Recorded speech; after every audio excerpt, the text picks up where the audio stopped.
Bienvenue à tous, merci d'être dans Vice Versa, merci d'être sur Vox Africa. Alors nous sommes à Stockholm à l'occasion des 4e journées européennes du développement. Ce sont 3 jours qui se déroulent donc ici en Suède, où on parle justement du développement, quelle efficacité, quel but, quels objectifs. C'est-à-dire les pays européens réfléchissent entre eux pour essayer de rendre plus efficace leur politique du développement, mais ils en parlent aussi bien sûr avec leurs partenaires venant d'un peu partout dans le monde et notamment d'Afrique. Et c'est pour ça que Vox Africa est présent sur place. Alors un premier plateau, plutôt une table ronde avec quelques invités qui sont donc participants, visiteurs pour ces 4e journées européennes du développement. Je vais vous les présenter au fur et à mesure. Et alors vous êtes là pour un peu discuter, dire pourquoi vous êtes là, qu'est-ce que vous pensez que cet événement apporte comme intérêt dans vos domaines respectifs. Alors je commencerai bien sûr par la dame, la seule du plateau. Voilà. Alors vous êtes Lydie Bassila, vous venez donc de la Belgique, vous êtes originaire de la RDC, de la République démocratique du Congo, et vous êtes secrétaire d'une association citoyenne qui s'appelle le collectif Femmes congolaises pour la paix et la justice. Alors qu'est-ce que vous faites à Stockholm? Le Congo, c'est très loin de la Suède. Disons que c'est en rapport avec le sujet, donc le développement. Et nous, en fait, on fait un plaidoyer en relation avec la situation des femmes congolaises qui sont victimes des conflits. Et pour nous, les femmes sont vraiment le pilier du développement. Et nous pensons que la manière dont la question est traitée, l'aide qui est apportée à ces femmes, n'est pas vraiment réfléchie sous l'angle de la femme congolaise avec ses préoccupations internes. C'est-à-dire que ce sont des projets qui sont montés et on se pose même des fois des questions sur les justifications qui sont derrière. C'est précisément le thème de ces 4e journées du développement parce qu'on parle de citizenship in development policy, donc c'est-à-dire la citoyenneté, l'implication des citoyens dans les politiques de développement. Donc pour vous, ici, ces journées, c'est une belle plateforme, c'est une belle occasion de pouvoir faire entendre votre voix? Oui, en échange. Parce que nous pensons que lorsque les projets sont montés, mais plutôt lorsqu'ils sont financés, on n'a pas véritablement le point de vue des personnes qui sont sur le terrain. Qu'est-ce qui vous permet de dire ça? Déjà la finalité. C'est-à-dire que le développement, ça fait quand même quelques décennies que nous y sommes et les résultats sont quand même mitigés. Ça, on peut le dire. Nous sommes en demande d'une évaluation. Il est temps vraiment qu'on s'arrête et qu'on se dise 30 ans d'aide au développement, parce que ça fait maintenant plus de 30 ans que nous y sommes, au lendemain des indépendances, quand les pays ont pris le pouvoir, directement, c'est un peu boiteux, il faut les aider. On nous a aidés dans tous les secteurs et je me pose la question de savoir si ça a été vraiment utile. Parce que maintenant, nous avons des responsables qui sont presque mis sous tutelle. Les pans les plus importants qui relèvent de la souveraineté d'un État sont délocalisés, sous-traités par des ONG qui n'ont pas vocation à ça. Je vous donne un exemple. Quand vous allez à Goma, sur ce mouchoir de poche, Goma, chef-lieu de l'Est du Congo, où il y a eu la guerre et où la violence persiste encore, notamment violence faite aux femmes. Dans 100 km², nous avons 1000 ONG. C'est incroyable. C'est une situation d'urgence, c'est normal. 1000 ONG 100 km², mais il y a presque une ONG par personne ou par famille. Et quel est le résultat? Et aujourd'hui, les gens, c'est comme si c'était une industrie, c'est une société. On ne réfléchit plus. Très bien, mais je vais passer la parole justement à mon collègue Egil Goutier, rédacteur en chef du magazine Le Courrier. Magazine très connu, institution carrément spécialisée dans les relations entre l'Europe et les pays ACP, Afrique, Caraïbes, Pacifique. Alors c'est vrai, on se rappelle du livre de Dambisa Mboyo, par exemple, qui a critiqué l'aide au développement en disant qu'elle n'est plus efficace, qu'elle ne sert à rien. Il y a une sorte de mouvement récent comme ça de plusieurs intellectuels africains et aussi un mouvement social qui vient de la base, qui critique un peu cette philosophie ONGiste, si je puis dire, de l'aide au développement. Vous qui observez ça de près, Egil, est-ce que vous partagez ce propos? Moi, je crois tout simplement qu'on avait trop prêté au développement, à la politique de développement. La plus belle fille de Londres ne peut donner que ce qu'elle a. Je pense que l'aide n'a pas la prétention de faire du développement. Ou si c'était le cas, on s'était trompé. Je crois que l'aide, c'est plutôt un coup de pouce, c'est un stade d'urgence et après, les pays doivent se développer. Ce coup de pouce, on l'a vu dans des cas comme l'Union européenne vis-à-vis du Portugal, l'Union européenne vis-à-vis de l'Irlande. Il y a eu un gros coup de pouce, mais l'idée était claire. Très vite, ces pays devaient se prendre en main. Mais ce que ma sœur ici vient de dire a une réalité, c'est que je pense que chez beaucoup qui donnaient de l'aide, on s'était souvent trompé. On pensait qu'on pouvait programmer un développement pour des pays pauvres. Et de notre côté aussi, beaucoup de gens des pays pauvres avaient intégré cette idée que les autres peuvent faire notre développement. Il y avait un misunderstanding, une incompréhension. Je pense qu'on en est là, on ne doit pas jeter la pierre à ceux qui ont donné de l'aide. Hein. C'est uniquement que chacun se prenne en main, que de côté, on se dise, nous ne pouvons pas développer ces pays, nous devons les aider à mettre sur place eux-mêmes leur développement. En attendant, les situations d'urgence, on doit y répondre. Et de l'autre côté aussi, parce que évidemment, il y a énormément d'ONG européennes qui sont sur place. C'est critiqué et c'est critiquable. Mais il y a elles aussi... font du bon boulot aussi, elles aident les personnes. On va pas, je veux dire, jeter le bébé avec l'eau du bain, comme on dit. Bien sûr, et j'allais ajouter aussi, il y a énormément d'ONG qui se constituent dans les pays en développement parce que ce sont des gens qui sont des techniciens pour trouver de l'aide.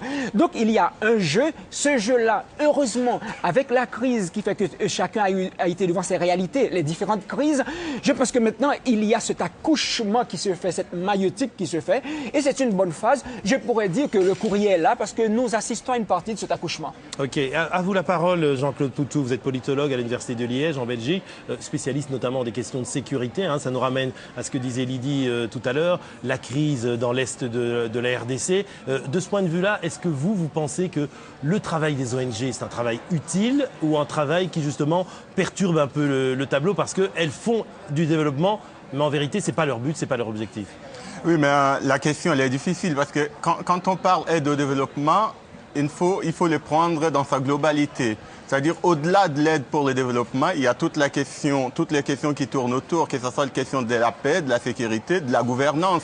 On l'oublie trop souvent. L'aide au développement ne peut rien faire. On se rappelle encore qu'il y a quelques années, on avait décrété à l'Occident l'aide au développement, pas avec les gouvernements.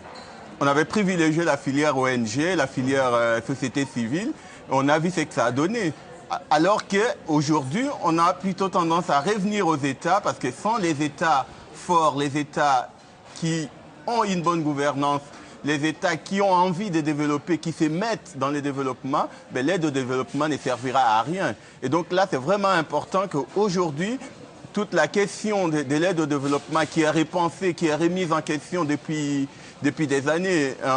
Vous venez de parler de l'ouvrage de la Zambienne qui remet en cause, mais en même temps, je pense que je vais peut-être prendre les comptes courants de tous les autres. Il y a un danger, le danger qui consiste aujourd'hui de plus en plus un discours qui consiste à dire l'aide au développement ne sert à rien, il faut arrêter. Et quoi, et ce discours-là, vous ne le partagez pas? Je ne le partage pas. C'est trop radical pour la simple raison, comme vous l'aviez dit, il y a des ONG qui font des très bons boulots. Il y a des situations où parfois une aide au départ ou pour résoudre une situation d'urgence est utile pour permettre, mais à condition simplement que par après, les États se prennent en charge. C'est-à-dire qu'on cadre le travail des ONG et que, justement, elles ne se substituent pas au rôle des États. Pas du tout. Et je me tourne vers vous parce que, bon, on a dit que les ONG étaient là pour régler les situations d'urgence, mais l'aide au développement, si je puis dire, et les relations entre l'Europe et l'Afrique, ce n'est pas que ça. Il y a notamment le volet aussi aider les entreprises, l'entrepreneuriat. Et là, je me tourne vers vous. Guy Stend-Lambert, vous êtes directeur du PIP. Expliquez-nous d'abord ce que c'est le PIP, mais vous êtes plutôt... Vous n'êtes pas dans la philosophie ONGiste, vous êtes plutôt dans la philosophie d'aide aux entreprises, c'est bien ça? Oui et non. Je dis, on va se rapprocher très fort de ce qui a été dit. C'est intéressant. Le COLECP, qui est le gestionnaire de ce programme... C'est quoi le PIP? Le PIP, c'est un programme qui appuie les entreprises et des petits producteurs pour rester sur le marché européen en termes d'exportation. Et aujourd'hui, on passe à une deuxième phase pour rester sur leur propre marché, pour produire et exporter de façon responsable en termes d'environnement, en termes de santé pour les utilisateurs, les producteurs eux-mêmes, pour les consommateurs et en termes d'éthique de production. Alors, c'est un programme qui est géré, c'est ça qui est important, je pense, par une association. Ce n'est pas une ONG, c'est une association sans but lucratif, qui est en fait une association de producteurs et d'exportateurs des pays ACP, Afrique, Caraïbes, Pacifique, principalement africains, je vous dirais, et d'importateurs européens. Donc, c'est bipolaire, c'est d'intérêt mutuel, et c'est effectivement la société civile, c'est la société privée qui définit les besoins, qui demande à la coopération internationale de participer à son programme de développement. à son programme de développement, et c'est développer le bien-être social par le commerce, par l'activité économique. Donc c'est vraiment Et c'est une pourquoi avoir réponse. choisi ce chemin-là plutôt que le chemin traditionnel tel que l'a dit Hegel, qui était usité depuis longtemps des ONG ou d'autres choses? Alors, parce que on C'est n'est une pas question loin de d'efficacité. l'ONG, on n'est pas loin de l'ONG, à la différence qu'on est une association de gens qui font des affaires. Donc c'est de la coopération économique, et de la coopération économique qui doit avoir un impact sur les objectifs du millénaire, donc sur l'allègement de la pauvreté principalement, et l'amélioration de la nutrition. Et donc c'est pas loin de l'ONG, c'est une association sans but lucratif, à la différence que c'est télécommandé par des acteurs économiques. Ce sont les acteurs économiques des pays ACP qui expriment leurs besoins, qui définissent leurs besoins, et ça c'est quelque chose que vous avez dit très clairement, qui n'est pas souvent pris en compte. La programmation est souvent extérieure, elle est difficilement participative, les pays n'ont pas toujours la capacité de proposition, les processus sont extrêmement lents. Là, je vous dis, on a signé un contrat la semaine dernière pour prolonger le programme de 5 ans. Oui. C'est un travail de 3 ans en amont. Pourquoi c'est long? Parce qu'il faut rentrer la programmation financière 3 ans avant. Où ça? Auprès de qui? Auprès du Fonds européen de développement. Ouais. Donc c'est la bureaucratie qui vous fait traîner en fait. C'est la bureaucratie, c'est de l'argent public, donc il y a des besoins, il y a des nécessités de contrôle. Mais l'adéquation, effectivement, entre l'efficacité, le décalage dans le temps, parce que parfois on conçoit quelque chose et il est appliqué 4-5 ans après, on arrive en retard. Donc c'est vrai que c'est très difficile à gérer. Donc il y a des contraintes bureaucratiques qui sont fondamentalement basés sur des besoins de transparence et des besoins de gestion correcte de l'argent public, qui sont honnêtes, corrects, mais qui ne sont pas toujours adaptés à la nécessité et à l'efficience des programmes.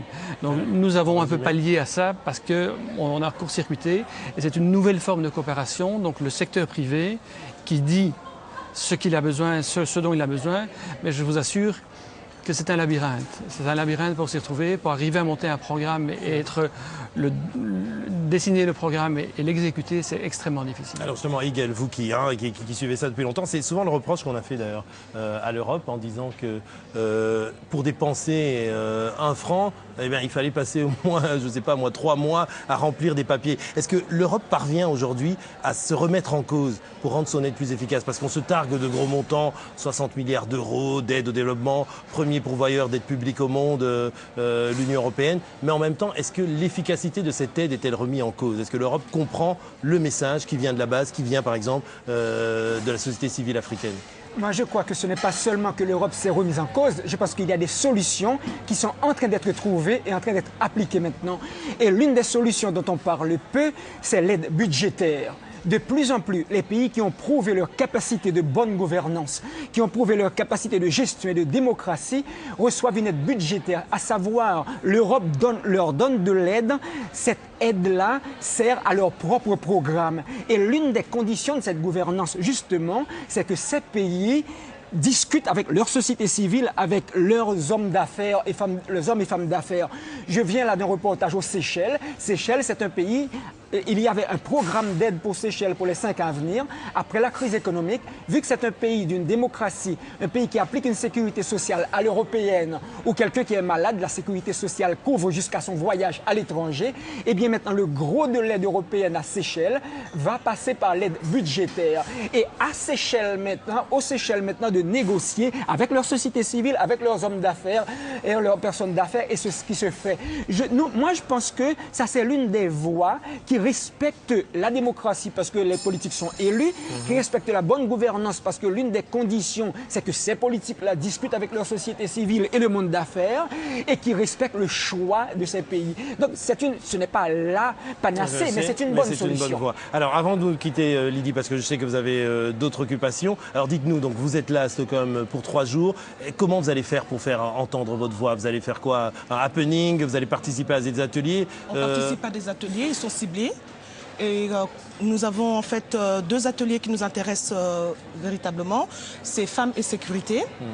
Et un autre, c'est par rapport justement au commerce et au secteur privé. Mais nous, parce que nous avons une récrimination à l'encontre en fait des autorités, notamment des autorités européennes, c'est en rapport avec le trafic illégal des ressources naturelles qui sont en fait la base et le ferment de la guerre à l'Est. Cette guerre-là qui a fait plusieurs victimes, dont les femmes. De la RDC. De la RDC, Précisons. nous parlons toujours du Congo. Donc qui a fait plusieurs victimes, dont les femmes. Femmes qui sont, elles, premier pilier, celles qui se sont toujours levées quand le pays était par terre. Le secteur informel, c'est elles. Et aujourd'hui, elles sont plus ou moins... Le secteur informel est mis un peu en concurrence avec justement toutes ces ONG qui sont sur le côté.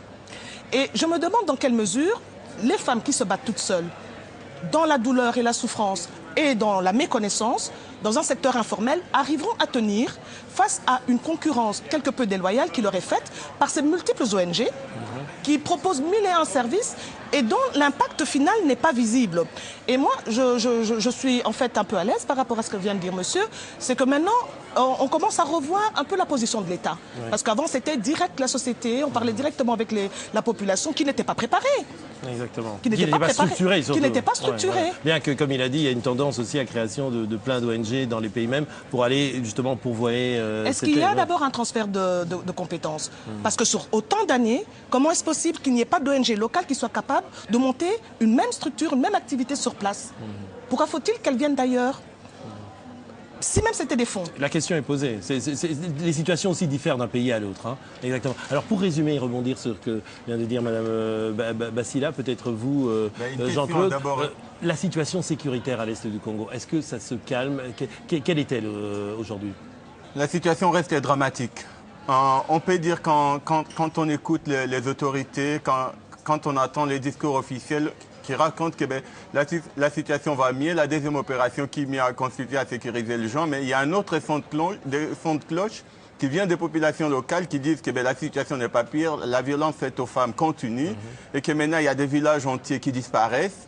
On n'arrive vraiment pas, il y a un réel problème d'information sur le terrain et ça, je pense, à mon avis, c'est un des problèmes majeurs à l'Est, c'est d'avoir la bonne information et d'agir en base de cette information. Or, on se trouve devant un problème. Le gouvernement congolais, l'État congolais, qui doit être les premiers garants de la sécurité de ses citoyens, n'en a pas le moyen, ne veut pas les reconnaître, et donc on assiste à une sorte de situation où n'importe qui se permet de faire n'importe quoi, aux grandes dames de la population qui souffre, les cas des femmes, bien sûr, mais il y a aussi et sans sécurité, toute la jeunesse pas de développement qui est possible. Sans sécurité, il n'y a pas de développement. Mais au-delà des problèmes de la sécurité et du développement, il y a un réel problème, je pense. Les gouvernements africains, d'une manière générale, doivent se remettre en cause.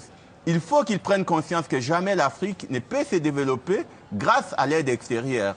Le développement de l'Afrique ne passera que par la prise en conscience des Africains, de leur destin et de leur avenir commun. Et quand on voit aujourd'hui, par exemple, on parle de développement, on veut de l'aide, mais en même temps, entre pays africains, il n'y a pas de développement entre pays africains. C'était la phrase notamment de Hillary Clinton lors du récent CCA Council on Cooperation on Africa, donc le forum, si on peut dire, de business entre les États-Unis et l'Afrique. Elle a dit commencer d'abord par faire du commerce entre vous, Africains, avant d'en faire avec le reste du monde. Au-delà du commerce, simplement, d'organiser une attente. Passer d'un pays à un autre en Afrique demeure un problème insoluble pour l'Africain moyen. Et rien que ça, à ce niveau-là, déjà, les infrastructures sont inexistantes. Et même à ce niveau-là, parfois je me pose la question de savoir simplement, est-ce que les gouvernements africains sont incapables de construire ne fût-ce que des infrastructures routières? Est-ce que pour ça, il faut faire la quête à l'Occident pour dire nous avons besoin des routes? Est-ce qu'il manque de moyens pour mobiliser de l'argent pour construire ne fût-ce que des dizaines de milliers de kilomètres de routes entre les pays africains?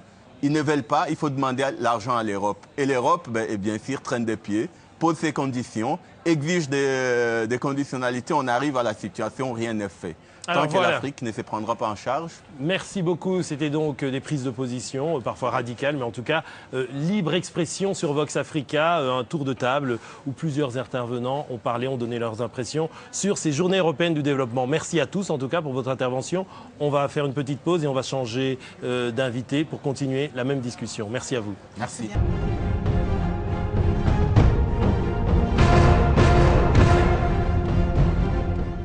Et ben voilà donc le retour donc sur le plateau de Vox Africa Vice Versa au European Development Days et les Journées européennes du développement, avec bien sûr 2 nouveaux invités qui nous ont rejoints sur ce plateau et non des moindres. Je vais vous les présenter tout de suite.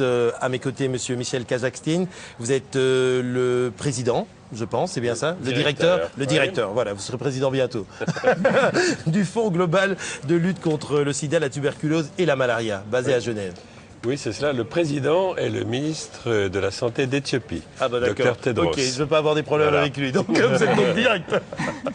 Ok. Et puis aussi, il nous a rejoint sur ce plateau Monsieur Eric Chingé, qui est de la Banque mondiale, et vous êtes le manager des affaires extérieures pour l'Afrique. J'ai bien traduit?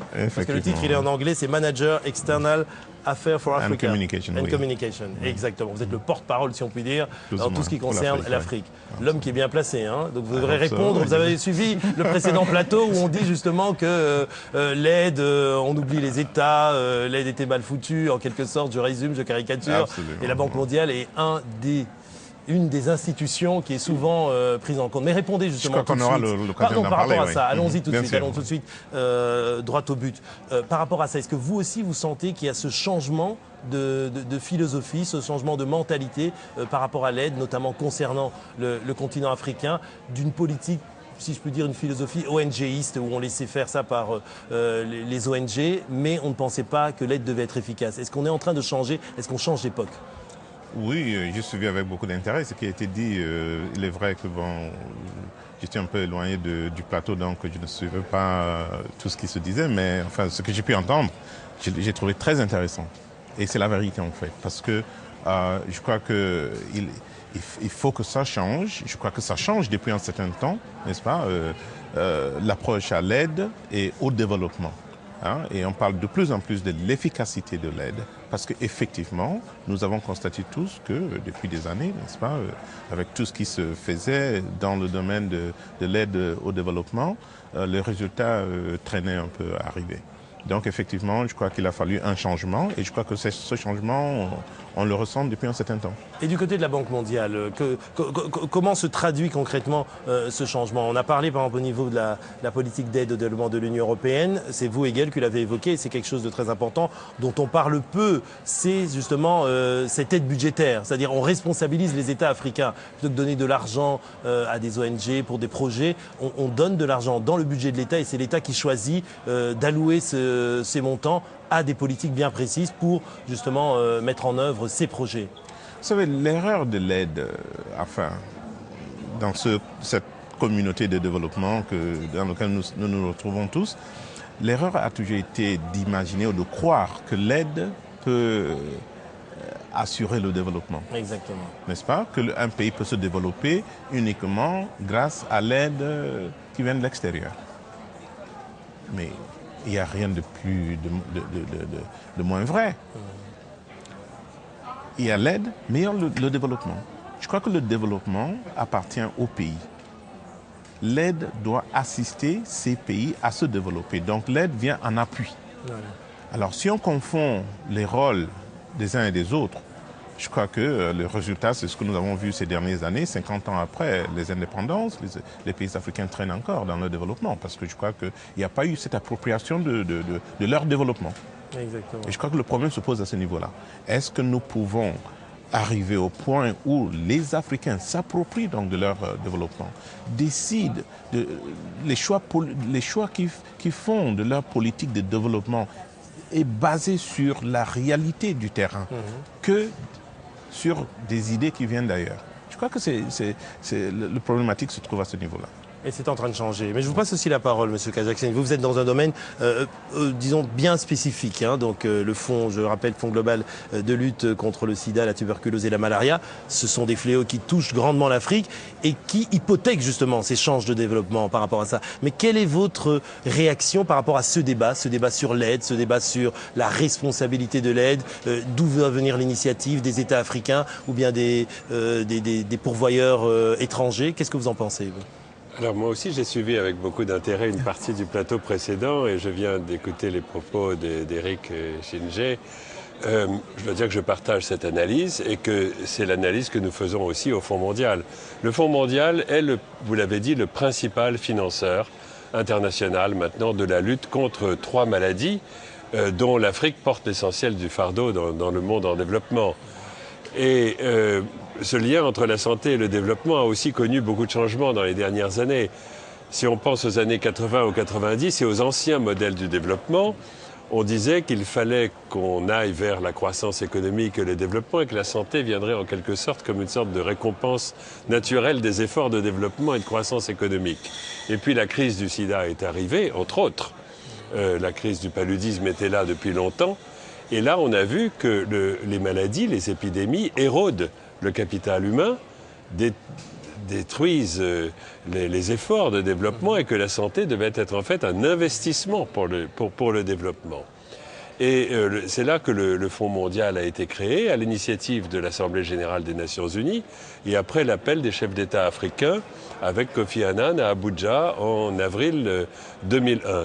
Ce Fonds mondial repose exactement sur la philosophie que vous venez de définir. Oui. Ce sont les pays eux-mêmes qui décident de leurs priorités, de leur programme de lutte contre le sida, contre le paludisme, contre la tuberculose, et qui soumettent au fond leurs demandes, en nous disant aussi s'ils souhaitent que les fonds aillent dans une certaine proportion vers le secteur public ou vers les ONG, et notamment des ONG, il s'agit bien d'ONG locales, ici, il ne s'agit pas d'ONG internationales, parce que quand il s'agit de lutter contre une épidémie, il ne s'agit pas de choisir l'un ou l'autre.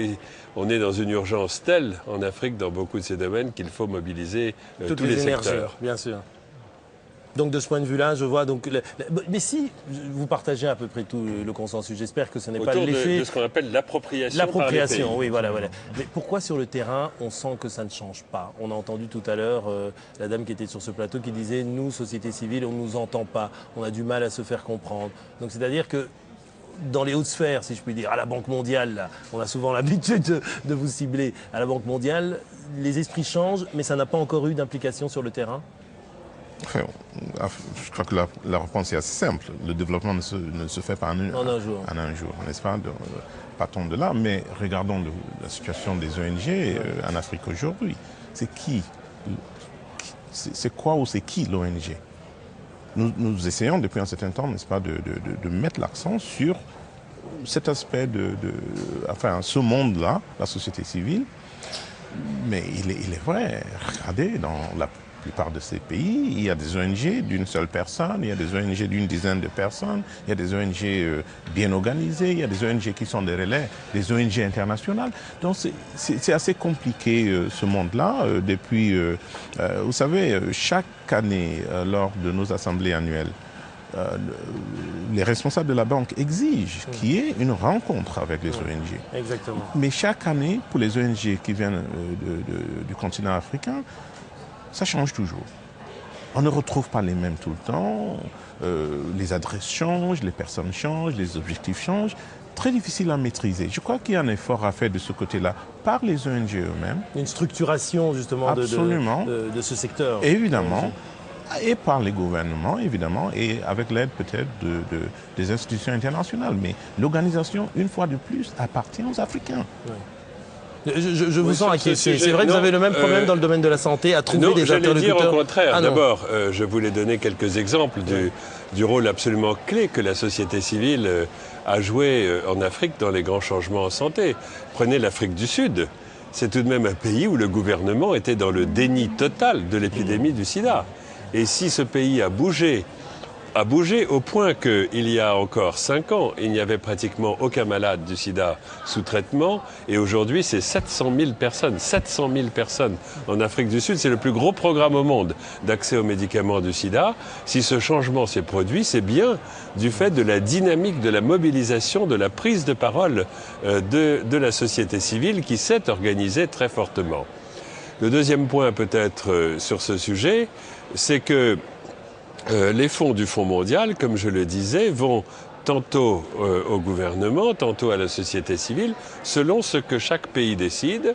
Mais si je prends maintenant les 16 milliards de dollars que le fonds a maintenant investis dans les 6 dernières années dans 140 pays en développement du monde et pour 60% en Afrique, c'est 40% de ces crédits qui sont allés à la société civile et 60% qui sont allés au gouvernement.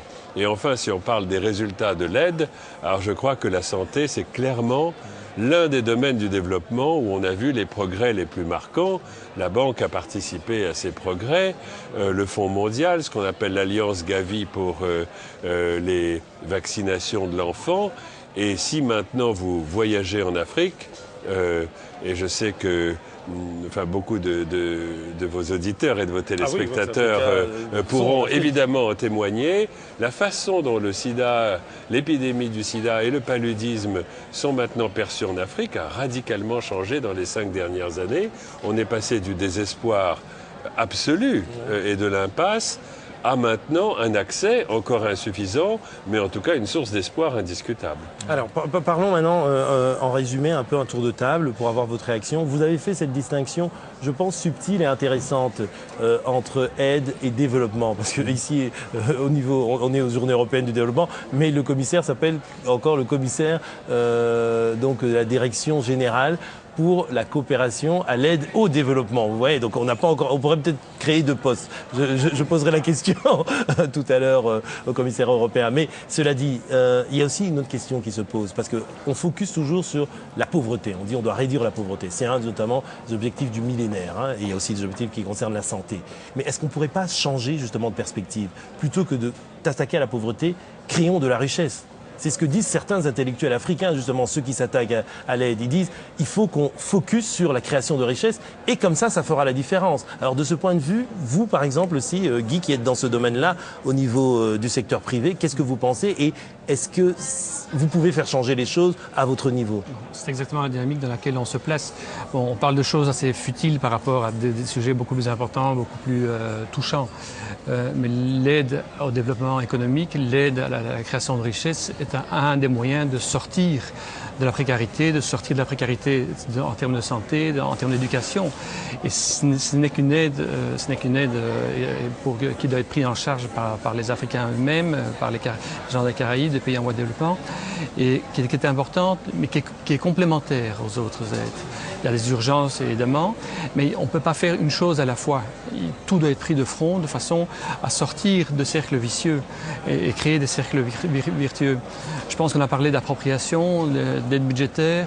L'appropriation, c'est fondamental. L'aide budgétaire n'est peut-être pas la solution unique à l'appropriation, parce qu'on parle d'appropriation par le secteur public, alors qu'on parle aussi d'appropriation par le secteur privé. Donc là, il faut faire attention. Moi, j'ai toujours très peur des gros changements très rapides. On a fait beaucoup de choses pendant 30, 40 ans, et il y a des vagues. On fait des marches avant, des marches arrière, on réessaye, on reprend. Donc je dis les changements... Il y a aussi une montée en puissance d'une opinion publique africaine, enfin opinion publique je peux dire, une société civile africaine qui est en train de structurer une opinion publique, qui veut se faire entendre, qui veut entrer dans le débat, qui veut avoir sa voix aussi présente dans ce débat-là. Les 30 dernières années, elle était complètement occultée, hein, on ne l'entendait pas, ou très peu en tout cas. Une des raisons aussi de l'aide budgétaire est une difficulté d'administration dont j'ai parlé tout à l'heure en expliquant la bureaucratie et du besoin de bureaucratie, enfin des raisons de la bureaucratie, pardon, des fondements de la bureaucratie et des contrôles de l'argent public. Mais il faut trop de temps. Et là, je pense que la Commission européenne s'est rendue compte qu'elle avait des difficultés à gérer les sommes d'argent qu'elle mettait à disposition de l'aide et que l'appui budgétaire est une des solutions pour gérer ça plus facilement, entre guillemets. Mais ça peut-être reporter le problème plus loin. Donc je pense qu'il ne faut pas mettre... une fausse solution selon vous? Non, ce n'est pas une fausse solution, c'est une des solutions. Mais comme toujours, il ne faut pas mettre tous les œufs dans le même panier. Okay. Je pense qu'il faut garder une diversité et la diversité de type de coopération est très importante. Hegel, vous, par rapport à ça, trop de changements trop rapides, c'est dangereux? Non, moi je suis d'accord qu'il faut que ça se fasse par palier. Mais l'un des paliers pour moi important, on a vu que l'aide seule ne peut pas développer un pays. On a vu qu'il faut créer des richesses. Eh bien, comment lier tout cela? Moi, je crois qu'il faut une extension du domaine de l'aide. Ce n'est pas seulement l'aide contre la pauvreté, c'est l'aide à l'enrichissement. Ça peut se faire d'une façon. Et là, comme on est à table avec le représentant de la Banque mondiale, moi, je crois qu'on aide un pays les pays deviennent riches en créant des richesses. Il faut que les entreprises se développent. Or, l'Afrique souffre de quelque chose d'autre que la pauvreté, c'est un manque d'image. J'étais tout à l'heure là, à une petite rencontre de presse avec Youssou N'Dour, et un collègue qui disait à Youssou N'Dour, maintenant qu'il y a la mauvaise gouvernance partout en Afrique, ça m'a fait mal au cœur. Ah, il y a à peine 10 pays d'Afrique où il y a vraiment une mauvaise gouvernance, et bien tous les autres souffrent de cette image. Moi, je pense que les États qui veulent aider l'Afrique, les États européens, des États-Unis, donnent ne fût-ce que certaines garanties aux investissements. Un pays comme Seychelles, comme Maurice, des pays comme ça, ont pu bénéficier de cette garantie à un moment. Ça veut dire que c'est du business. Mais nous croyons que ce pays, comme un petit pays comme le Malawi qui a fait des efforts, comme le Botswana, nous, les États belges, nous, États français, nous garantissons un homme d'affaires européen qui va là et qui peut-être, lui, est pris par cette mauvaise image de l'Afrique.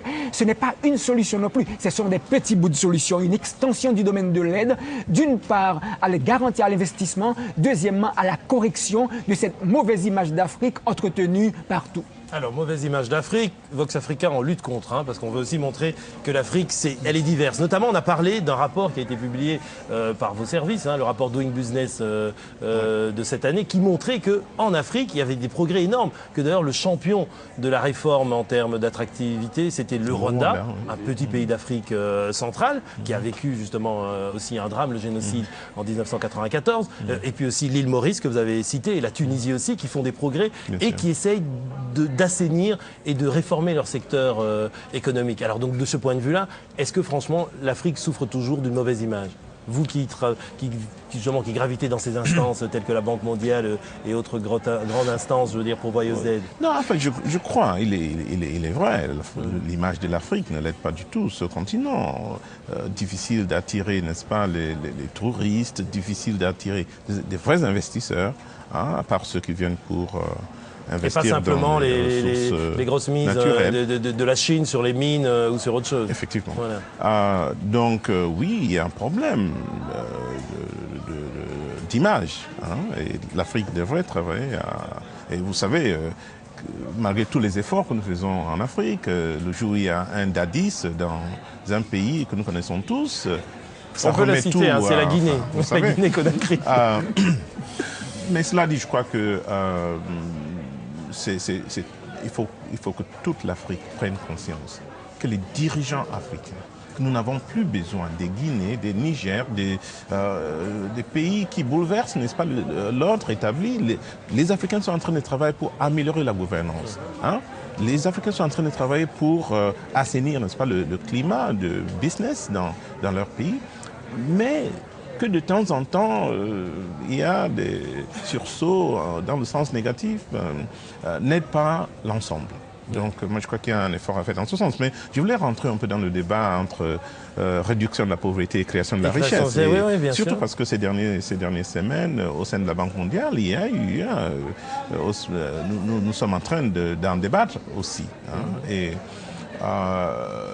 je me souviens, les collègues qui disaient non, mais à la base de tout ça, c'est la croissance. Il faut une croissance de nos économies. Sans croissance, il y a pas, on partage la pauvreté. Exactement. Alors, donc, il est important, je crois, psychologiquement, qu'on passe peut-être à un dialogue qui est beaucoup plus animé par la nécessité de créer la richesse. Oui. Mais comme je l'ai dit, je crois qu'à la base, il faut une croissance. Pour qu'il y ait croissance en Afrique, il y a un certain nombre de paramètres, il y a un certain nombre de choses que l'Afrique doit absolument faire. Nous ne pouvons pas développer l'Afrique sans infrastructure. Donc il est temps de mettre l'accent sur les infrastructures énergétiques, hydrauliques, sur l'agriculture. Il y a un certain nombre de paramètres, sur la gouvernance. Donc, entendons-nous qu'il ne peut pas avoir développement, il ne peut pas avoir richesse sans croissance économique, et il ne peut pas avoir croissance économique sans ces éléments de base. Et il est temps peut-être qu'on adopte tous. Le commerce entre pays africains, c'est à quoi? À 4%, 5%? Exactement. Aucun continent au monde n'a pu assurer son propre développement sans d'un meilleur échange entre les pays de ce continent. Alors je ne peux pas résister au plaisir d'avoir sur mon plateau un représentant de la Banque mondiale sans lui poser la question. C'est vrai, on entend votre discours volontariste, votre discours qui va dans le sens justement d'une Afrique qui gagne, de cette Afrique-là qui créerait plus de richesses. Mais c'est quand même dans les institutions de Bretton Woods qu'on a mis pendant de longues années tous ces politiques d'ajustement structurel qui ont causé beaucoup de tort. Je sais que c'est un vieux débat, mais bon, en quelques mots, Éric, pouvez-vous répondre quand même à ça? Parce que nos téléspectateurs sont là, ils vont se dire, il est sur le plateau, mais il ne répond même pas à ça. Je vous demande pas de faire un mea culpa, vous n'êtes pas personnellement responsable, mais est-ce que vraiment on a changé d'esprit au niveau? Il n'y aura plus jamais ça? On ne fera plus des politiques qui enserrent les États africains et qui leur interdisent de pouvoir vraiment créer du développement parce qu'en voyant uniquement des critères comptables à la rigueur. Les États-Unis est en plein ajustement structurel aujourd'hui. Oui. Donc l'ajustement structurel est nécessaire et doit être en fait régulier. Le problème en fait avec l'ajustement structurel en Afrique, c'est la manière dont ce message a été véhiculé et la manière dont les Africains ont appliqué ces recommandations. C'est surtout ça, parce que ça a été vraiment un drame social. Doit toujours se réajuster. Notamment des coupes sombres dans les domaines de la politique de la santé, de l'éducation. Ça se passe en France aujourd'hui, ça se passe en Angleterre, ça se passe en Europe et aux États-Unis. Et pourquoi pas en Afrique? Donc, je crois que le problème, et il est vrai, ça a été mal... je crois que la Banque mondiale n'avait pas su communiquer, n'est-ce pas, cet ajustement structurel, et c'est ça qui a fait un peu de tort, n'est-ce pas, aux Africains et en institutions. Alors, je vous laisserai le dernier mot, pour conclure, Monsieur Michel Kazakstine. Vous voulez réagir un petit peu à tout ce qui a été dit réagir, je partage l'analyse qui est faite sur le fait qu'il ne s'agit pas seulement de lutter contre la pauvreté, il s'agit aussi de générer et de produire des richesses. Et qu'il n'y a pas non plus une image comme cela avec une face ou l'autre de l'Afrique. L'Afrique est un continent avec de nombreux pays très hétérogènes et des pays extrêmement dynamiques et de gouvernance exemplaire et d'autres qui sont effectivement à la traîne. Mais je crois qu'en Europe, nous n'avons pas forcément à donner de leçons sur ce sujet. Ce que je voulais dire, c'était que oui, je crois que la croissance économique est absolument nécessaire au développement. J'aimerais tout de même dire qu'il faut une croissance, mais en veillant à l'équité. Et le problème des pays qu'on appelle en transition, et l'expérience que l'on a de la diminution globale de la richesse, de la pauvreté, de la diminution globale de la pauvreté dans le monde des 25 dernières années, c'est qu'en fait, les riches sont devenus plus riches et les pauvres sont devenus plus pauvres. Qu'il s'agisse des pays riches par rapport aux pays pauvres, ou qu'il s'agisse dans les pays dont le produit national brut s'accroît, des personnes les plus riches devenant plus riches et des personnes les plus pauvres allant dans la pauvreté. Et il ne pourra pas y avoir de démocratie, de croissance et de bonne gouvernance s'il n'y a pas un souci d'équité permanent derrière l'effort de soutien à la croissance. Et évidemment, je me place ici particulièrement du point de vue de la santé, parce que quand vous allez en Afrique ou partout dans le monde, quelle est la première préoccupation des gens? C'est bien la santé, et la santé est malheureusement encore un domaine qui est l'un des tout premiers domaines d'inéquité entre les riches et les pauvres. Merci à tous, en tout cas, pour avoir donné vos points de vue et avoir donné des contributions très intéressantes. Merci à vous, chers téléspectateurs, de nous avoir suivis. Rendez-vous bientôt sur Vox Africa dans Vice Versa. Au revoir.